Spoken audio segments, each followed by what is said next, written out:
a wildly popular Cubs-centric look at baseball's past. Here's a handy Cubs timeline to help you follow along as we review select scenes from the rich tapestry of Chicago Cubs and Major League Baseball history. Today we look at some of baseball's All-Hallows moments. There aren't a lot, but the ones that exist are pretty Cub-flavored. No pumpkin spice. Today in baseball history, 1931 the Cardinals release right-hander Burleigh Grimes, the last legal spitballer. Old Stubblebeard will finish his 19-year Hall of Fame career with a 270-212 record along with an ERA of 3.53. 1. The story of Hall of Famer Burleigh Grimes. I used to chew slippery elm, the bark, right off the tree. Come spring the bark would get nice and loose and you could slice it free without any trouble. What I checked was the fiber from inside, and that's what I put on the ball. The ball would break like hell, away from right-handers and in on lefties, Grimes once said. Grimes started out in unspectacular fashion, winning 5 and losing 19 in 2 years with the Pittsburgh Pirates before getting traded to the Dodgers. He was an immediate hit with Brooklyn, going 19-9 his first year and winning another 139 in 8 additional years, while leading the National League in complete games 3 times, 1921, 1923, 1924, innings twice, 1923, 1924, and both wins, 1921, and strikeouts, 1921, once. It was during the latter portion of his career that the spitball was outlawed, but Grimes, and 16 other pitchers were grandfathered in and allowed to continue throwing the pitch. He pitched through 1934, and would end up playing for the New York Giants, Pittsburgh Pirates, Boston Braves, St. Louis Cardinals, Chicago Cubs and New York Yankees.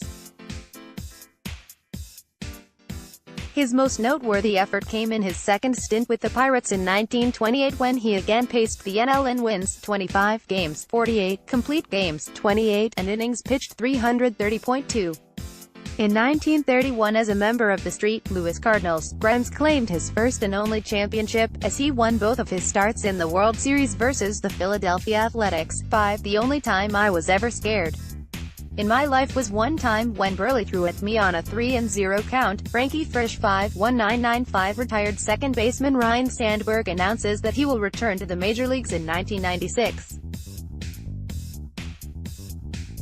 The 10-time All-Star signs a 1-year contract to play for the Chicago Cubs.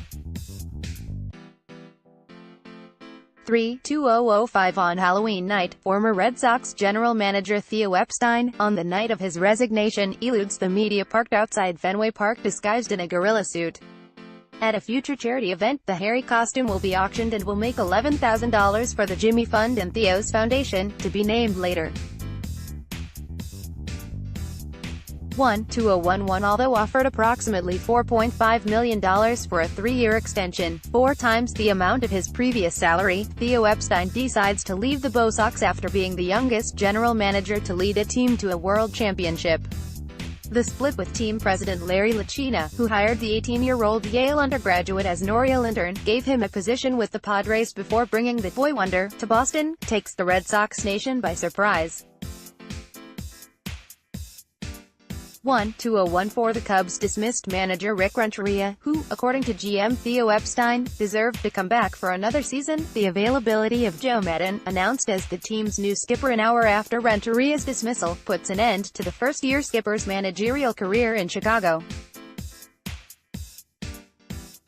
We saw it as a unique opportunity and faced a clear dilemma: be loyal to Rick or be loyal to the organization. In this business of trying to win a world championship for the first time in 107 years, the organization has priority over any one individual. We decided to pursue Joe, Theo Epstein, explaining manager Rick Renteria's dismissal. 1. Sources: a note from my sponsor, Happy Halloween. The Kindle versions of Test Patterns and Creature Features will be free for 1 day and 1 day only, today. Also, Caravanserai is just out. It's not free but it is awesome. Thanks for playing along.